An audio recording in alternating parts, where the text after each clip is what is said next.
Amados hermanos, muy buenas tardes, bienvenidos. Bueno, estamos en nuestro espacio de estudio bíblico, el cual ha venido dándole a Ixam mm, durante el tiempo de existencia, desde el nacimiento hasta el día de hoy, un crecimiento espiritual. A ustedes, mis hermanos, nuestra doctrina, nuestra teología, nuestra vida espiritual se enriquece por el estudio bíblico. Es la manera, el espíritu que mora en nosotros toma de la palabra, la hace vida en nosotros, la trae a nuestro conocimiento, nuestra mente, nuestro intelecto, para que seamos hacedores de esta palabra. Si no llegamos a conocer la palabra de Dios, no conoceremos cuál es la voluntad de Dios. Así de sencillo. Por eso, desde el principio de la iglesia, siempre ha estado eh, cada uno del liderazgo, desde el de Pedro a la primera iglesia allá en Pentecostés hasta la iglesia del siglo XXI, ha estado ocupada en transmitir el estudio bíblico, a impartir la enseñanza de la bendita palabra del Señor, no como un programa de la iglesia, sino como un fundamento de la iglesia. Esta no es una actividad más, esto es lo que le da asiento a nuestra vida espiritual. Pues bien, mis amados, bienvenidos. Yo les voy a pedir un favor. Tomen sus Biblias, tomen sus cuadernos. Ya saben la dinámica. Siempre hacemos lo mismo, estamos dispuestos. Hoy vamos a ir un poquito más cortos por una cuestión del programa que está limitado. Así es que vamos a aprovechar cada momento. Allí donde está, por un momento, dejando de lado distractores, dejando de lado todo lo que nos pueda ocupar la cabeza o la atención. Vamos a dejarlo de lado y vamos a ponernos en las manos de nuestro Señor y Dios.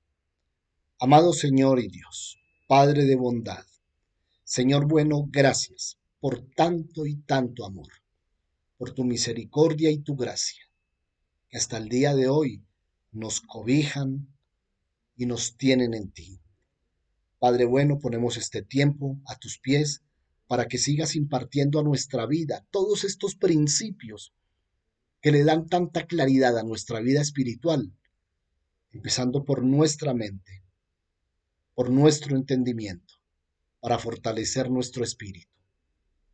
Gracias, bendito Señor. Yo bendigo en tu santo nombre a todos mis hermanos que están de aquel lado, en sus casas, en sus lugares, recibiendo esta palabra, como si estuviésemos en un mismo lugar, en un mismo espacio físico. Gracias por cada uno de ellos, mi Señor. Amén. Aleluya.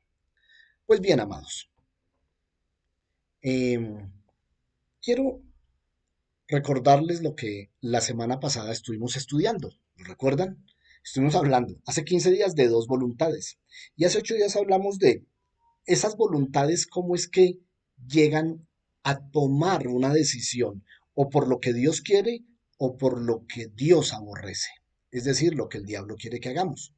Y entonces llegamos a la conclusión bíblica que lo que hace el diablo, entendiendo cuál es el proceso mental del ser humano, que para tomar una decisión, para seguir u obedecer a una voluntad, eh, no es simplemente un acto espontáneo, sino que obedece a todo un proceso de análisis, de meditación.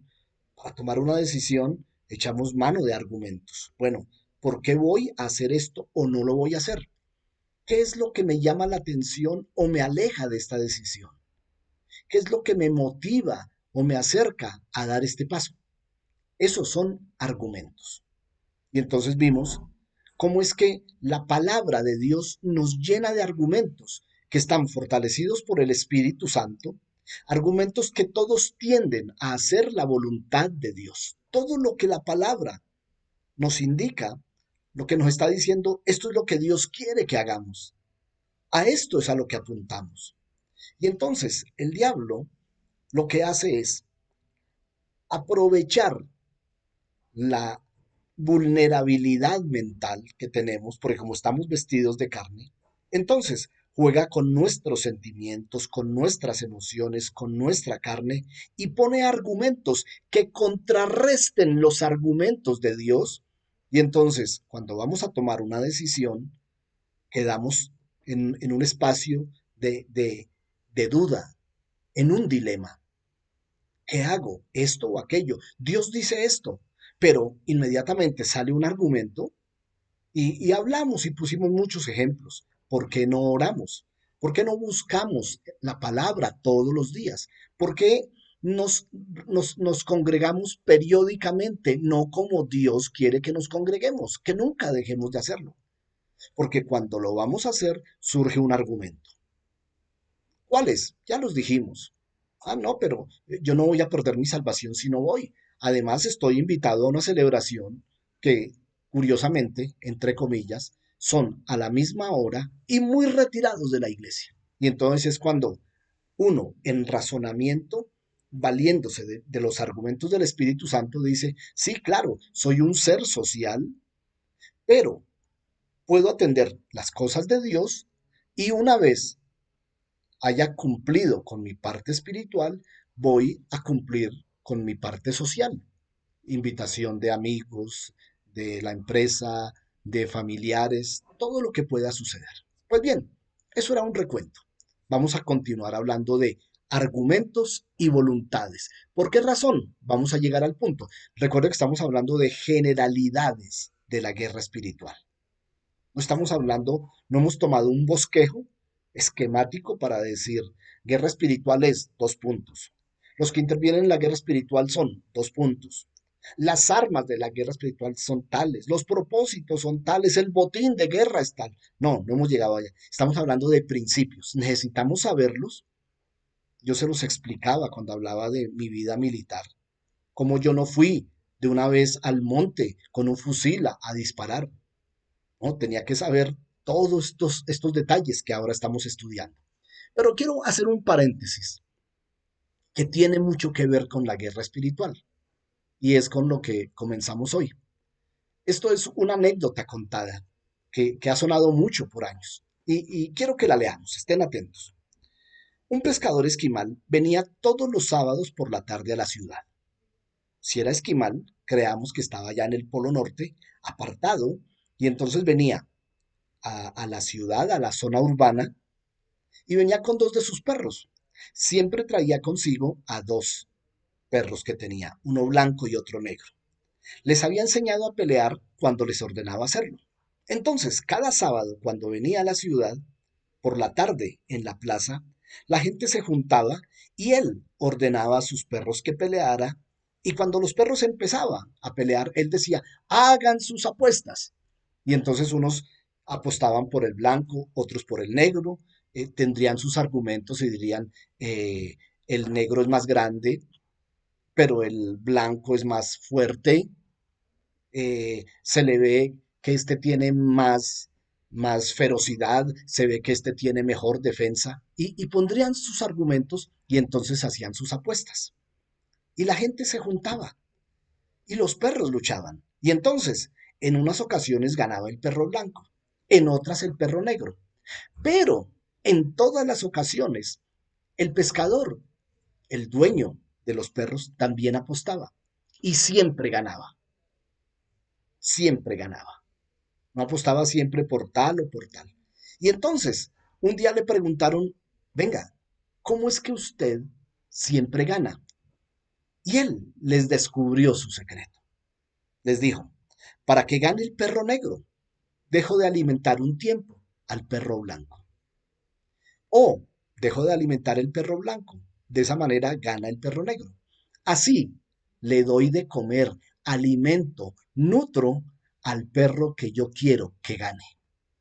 El perro que esté bien alimentado, a la fija va a ganar porque va a estar más fuerte. Punto. Allí termina. ¿A qué venimos con esto? No voy a predicar sobre esto. Es simplemente para que meditemos. Como estamos en guerra, como estamos en lucha, esta enseñanza de esta anécdota, de esto que surge aquí, nos dice, espiritualmente estamos alimentados, estamos nutridos como para salir y enfrentar una lucha, porque si el enemigo está mejor alimentado, nos garantiza la derrota. Pero si somos nosotros los que estamos mejor alimentados, garantizamos la victoria. Allí los dejo y un día hablamos de ese detalle. Continuamos pues con lo que hasta hace 8 días llevábamos. Voy a resumirlo en este título. Estamos ante una realidad. Estábamos hablando de el hombre carnal, del que Pablo en Romanos capítulo 7 decía, esta carne miserable me hace hacer cosas que no quiero. Y entonces, escuchen esto, porque hace parte del desarrollo de Romanos 7. Esta realidad carnal nos impide ser espirituales, nos impide desarrollar la voluntad de Dios que es buena, agradable y perfecta. Estoy citando Romanos 12:2. Nunca conseguiremos desalojar el poder del pecado de nuestras vidas con nuestro esfuerzo personal.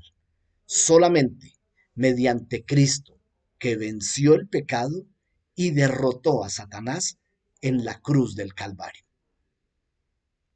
Porque el que hace pecado es esclavo del pecado.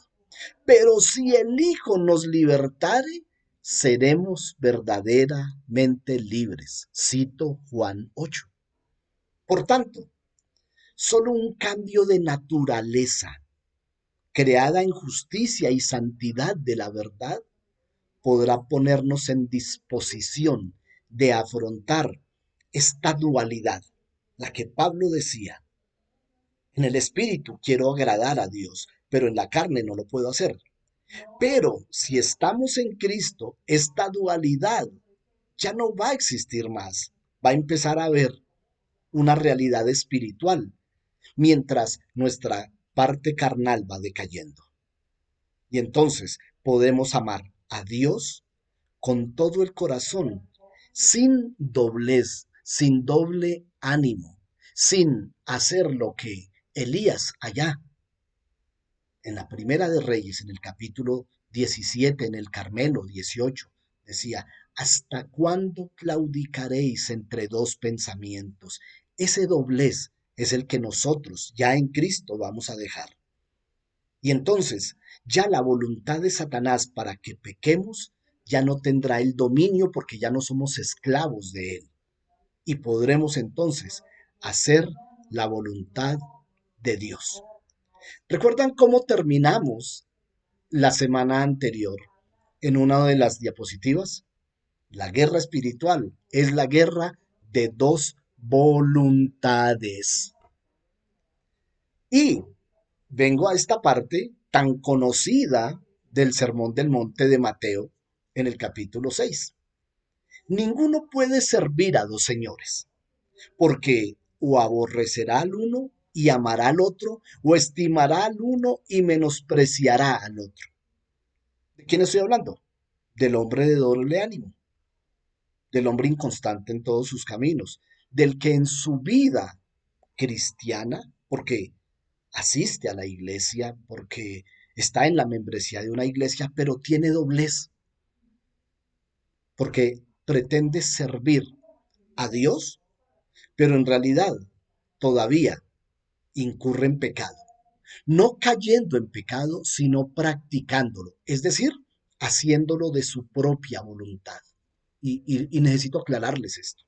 Yo les decía alguna vez, mis hermanos, que usted en la mañana se levanta, le da gracias a Dios por el día, ora, Señor, gracias por el regalo de la vida, un día más, gracias por mi casa, mi familia, y sale a su trabajo. En su cabeza, usted, mi hermano, lo que tiene es ese día vivir para Dios, disfrutar de las bendiciones que Dios le da. Pero viene la tentación, por alguna razón, en el transporte, en la empresa, qué sé yo. Piensen ustedes, usted no tenía planeado pecar, pero vino esa situación y fue tan inmediata, fue tan repentina, eso fue tan de repente que usted no tuvo tiempo de, Señor, ayúdame, no, y cayó. Eso, eso es caer en pecado. Pero si en la mañana usted se levanta, Le da gracias a Dios por el día. Y mientras está desayunando, está diciendo, uy, hoy voy a encontrarme otra vez con esta mujer, qué bonita que está. Uy, seguramente, si la cortejo voy a lograr algo. Entonces, usted no, esa persona ya lleva predispuesta su vida para pecar. Ese no cayó en pecado, ese practica el pecado. Ese es de los que en Hebreos capítulo 9 dice que toman la sangre de Cristo como inmunda, como poca cosa. Nosotros, nadie puede servir a dos señores. Ama al uno y aborrece al otro. Estima a uno o menosprecia al otro. De la misma manera, no podemos servir a Dios. Yo les explicaba el domingo esta palabra en nuestras Biblias, en Reina Valera, aún en NBI, NTV, versiones diferentes de la Biblia en español, dice, y no podéis servir a Dios y a las riquezas, porque materializaron lo que en el griego, la palabra que dice ahí es mamonás, que es el dios mamón. Literal, en el original griego dice, nadie puede servir a Dios y a mamón. Mamón es el dios pagano de la codicia, el Dios que busca todo lo impío. Y entonces lo que nos está diciendo es, o usted sirve a Dios o usted le sirve a sus bajos instintos, le sirve a el mundo de pecado que está alrededor, pero lo hace a propósito, no cae en él. Esta es la realidad bíblica. Y entonces, ¿qué vemos? Dos voluntades en la misma mente, dos voluntades en la misma persona. Entonces, ya la tenemos claro. Dos voluntades, la de Dios y todo lo que no sea de Dios es la voluntad del diablo. Toda guerra exige que los bandos en disputa tengan conocimiento profundo sobre el enemigo. Si es una guerra, sobre quién es su jefe, su comandante, su líder, el territorio donde van a luchar, las armas que van a utilizar, las estrategias en las que se van a mover y sobre todo el propósito. El propósito. Les ilustro esto en la guerra que se lleva a cabo en nuestro país. El ejército sale a luchar contra la guerrilla. ¿Cuál es el propósito? Defender la institucionalidad del Estado, mantener el orden del Estado. Es el propósito del ejército, la policía, las Fuerzas Armadas, cuyo máximo comandante es el presidente de la República. Del otro lado está la guerrilla. ¿Cuál es el propósito? ¿Mantener el orden institucional? No. Pervertir el orden institucional, tratar de llegar al poder por las armas, que es contrario a la Constitución Nacional. Y entonces es la misma guerra, pero cada uno tiene un propósito diferente. En la guerra espiritual pasa lo mismo. Pregunto, amados, ¿cuál es el propósito del ejército de Dios? Sí, se lo está pensando. ¿Por qué luchamos una guerra espiritual? ¿Solo por defendernos? O sea, si no existiera Satanás, ¿estaríamos en guerra? ¿Lucharíamos por algo? O déjenme hacerle mejor la pregunta.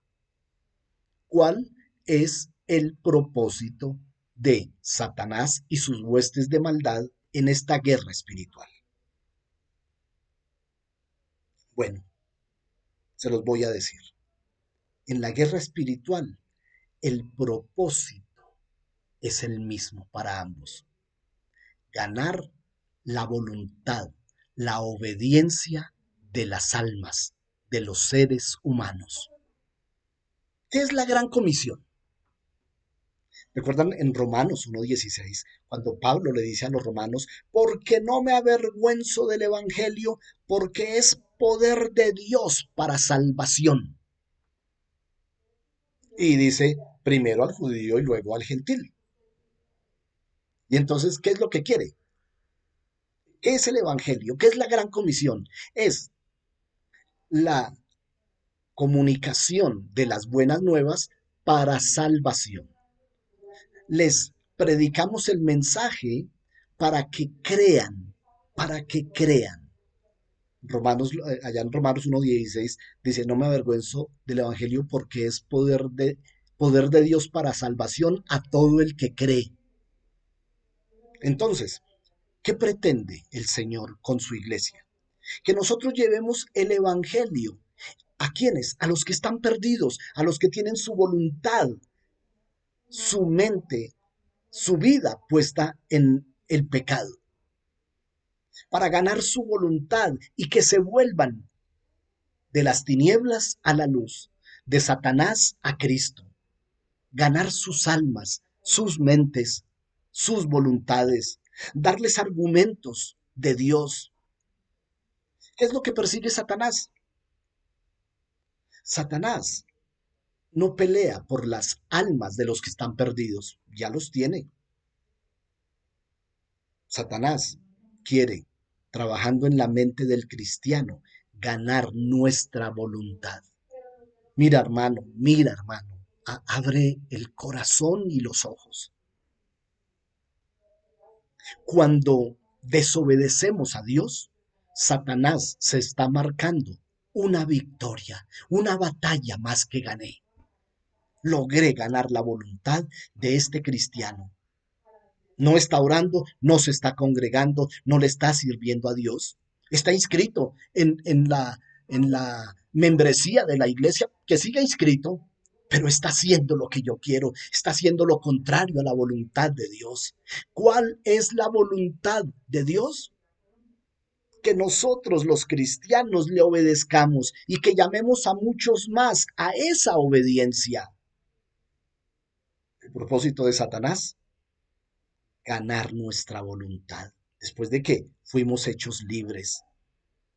Continúa la lectura. Dice, nuestro enemigo nos conoce muy bien. Nacimos y crecimos en sus dominios, hermano. Usted y yo nacimos con el pecado original. Esa palabra la escucho desde mi niñez. Pues somos una raza caída y entonces estábamos bajo su dominio. Él era nuestro amo, nosotros sus esclavos.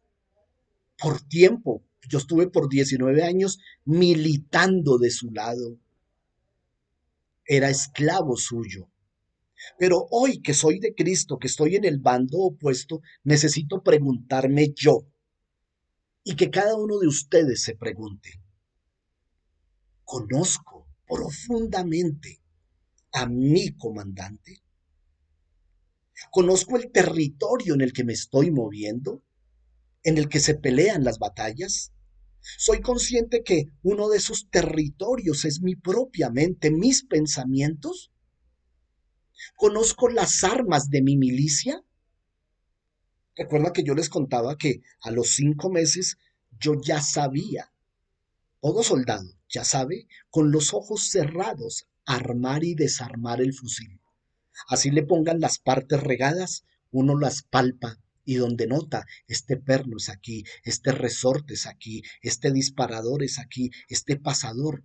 Conocemos las armas, sabemos usarlas. Las estrategias, conozco cuáles son las estrategias del Señor. La Biblia está llena de estrategias. Le menciono nada más la de Segunda de Crónicas capítulo 20. ¿Recuerda cuál fue la estrategia para ganarle la batalla a los ejércitos que se habían venido contra Israel? La alabanza. Esa era una estrategia ese día para esa batalla. Conocemos las estrategias de Dios para las situaciones diferentes que vivimos. Ahora, ¿qué sé del enemigo? ¿En realidad lo conozco? ¿O hemos caído en la trampa de Satanás? Miren, amados, les quiero mencionar algo real. Créanme, durante mucho tiempo se creyó que cuando el hombre que estaba perdido, ese ser que estaba perdido, llegaba al conocimiento de la verdad, hacía una profesión de fe por Jesucristo y entraba a ser parte de la fe, Ahí ya se acababan sus problemas y ya no tenía que luchar. Y entonces los líderes de ese tiempo nos enseñaban, ¿usted por qué tiene que luchar? Ya Cristo venció. Oh, ¿cómo no? Y Satanás contento. Ah, no, que crean que no hay nada que hacer. Mientras tanto, ¿el que hacía? Él sí seguía en guerra. Y si hay una guerra y el enemigo no tiene quien se le oponga, pues gana terreno. Y nosotros no teníamos guerra espiritual, no sabíamos que había guerra, no sabíamos que era eso. Creíamos que de verdad, ciertamente, Jesús lo derrotó en la cruz, pero que todavía no está encadenado ni encarcelado ni ha llegado su fin. Y entonces andábamos desapercibidos. Y entonces es lo que hacemos al estudiar. Estamos estudiando al enemigo. Y sobre todo, ¿qué quiere Satanás de nosotros y para qué? Le voy a contestar, porque es un principio bíblico muy importante.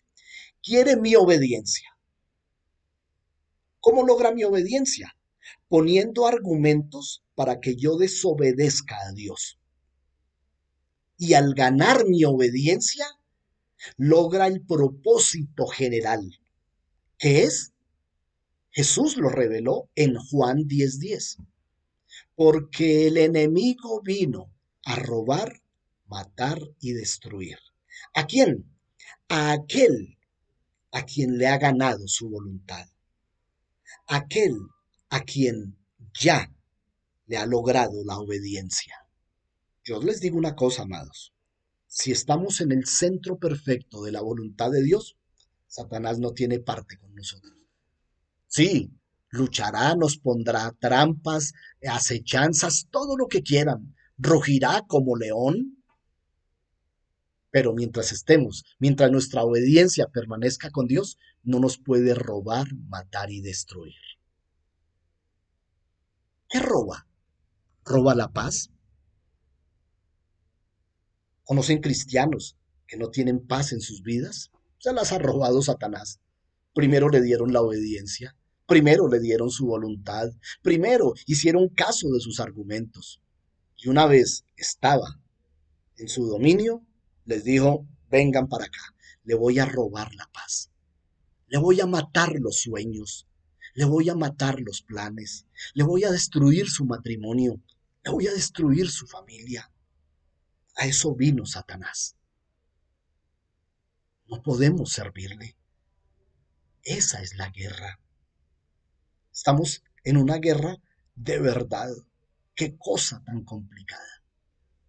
Bueno, déjeme entonces ahora empezar aquí con esto que lo vamos a desglosar, lo vamos a dejar mínimo. Hoy lo comenzamos, pero lo seguiremos trabajando. Con solo leerlo y esta explicación que como fundamento les di, vamos a entender ahora sí esa porción de Segunda de Corintios capítulo 10 del 3 al 5. En esta porción, voy a contextualizársela, Pablo está defendiendo su ministerio en Corinto. Y en esta parte suelta esta perla. Escúchela. Pues, aunque vivimos en el mundo, la otra versión Reina Valera dice, aunque estamos en la carne, no libramos batallas según la carne, o no libramos batallas como lo hace el mundo. ¿Por qué? Recuerden, voy a bajar un poco. Mire el segundo párrafo en donde dice, estamos en guerra espiritual, somos espirituales, nuestro enemigo es espiritual, por lo tanto las armas que utilizan aquí son espirituales. Entonces, siendo una guerra espiritual, no podemos usar los patrones de lucha carnal o humano. Los enemigos no son el vecino, el jefe, el hermano, el primo. No, no, no, no. Es un mundo espiritual. Y entonces, Pablo le dice a los corintios, las armas con que luchamos no son del mundo. No dice cuáles. Nosotros las conocemos y son las que vamos a estudiar. Sino que esas armas tienen el poder divino para derribar fortalezas. ¿Qué son las fortalezas? Son muros de ideas construidos con argumentos y razonamientos. Y entonces, ¿qué hace la guerra espiritual? Echa por el piso las fortalezas, derribando los argumentos, los razonamientos y toda altivez que se levanta contra el conocimiento, es decir, contra la voluntad de Dios. Y con esta guerra espiritual llevamos cautivas las mentes, los pensamientos de las personas para que hagan la voluntad de Dios, para la obediencia a Cristo. Aquí Pablo suelta esta perla y después la retoma en Efesios capítulo 6, versículo 10 en adelante, que también será parte ya de nuestro estudio sistemático, con un bosquejo ordenado de la guerra espiritual. Por hoy, déjenme dejarlos aquí. ¿Qué argumentos, qué razonamientos hay en nuestras mentes?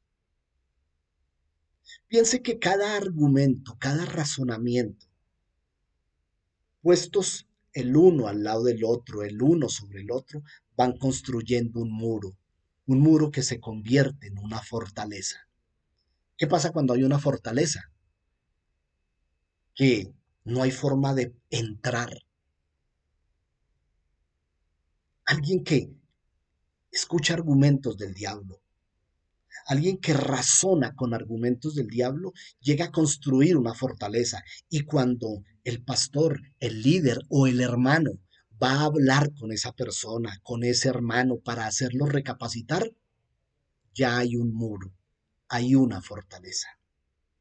De eso hablaremos Dios mediante la próxima semana. Por hoy déjeme poner en las manos de nuestro Señor y Dios esta palabra que llegue llegó a nuestros oídos, ahora que llegue a nuestro entendimiento y descienda a nuestro corazón y que sea vida en nosotros. Amado Señor Jesucristo, gracias. Gracias por tu inmenso amor. Vamos entendiendo ahora sí el propósito de la cruz. Padre del cielo, gracias por abrir nuestros ojos, por quitarnos las vendas que nos impedían ver la realidad espiritual en la que vivimos. Señor, yo bendigo a la iglesia y este camino por el que estamos trasegando, el de la guerra espiritual. Gracias, bendito Señor. Amén. Aleluya. Mis amados hermanos, les bendigo en el nombre del Señor y la invitación, domingo, 8 de la mañana. Recuerde, el próximo domingo, no este 17, sino el 24, 9 de la mañana, tenemos nuestra reunión, una reunión especial. Invite a aquella persona que Dios ponga en su corazón, ore por él y allí nos veremos. Entonces, hasta este domingo 17, 8 de la mañana. Bendiciones, amados. Aleluya. Gracias.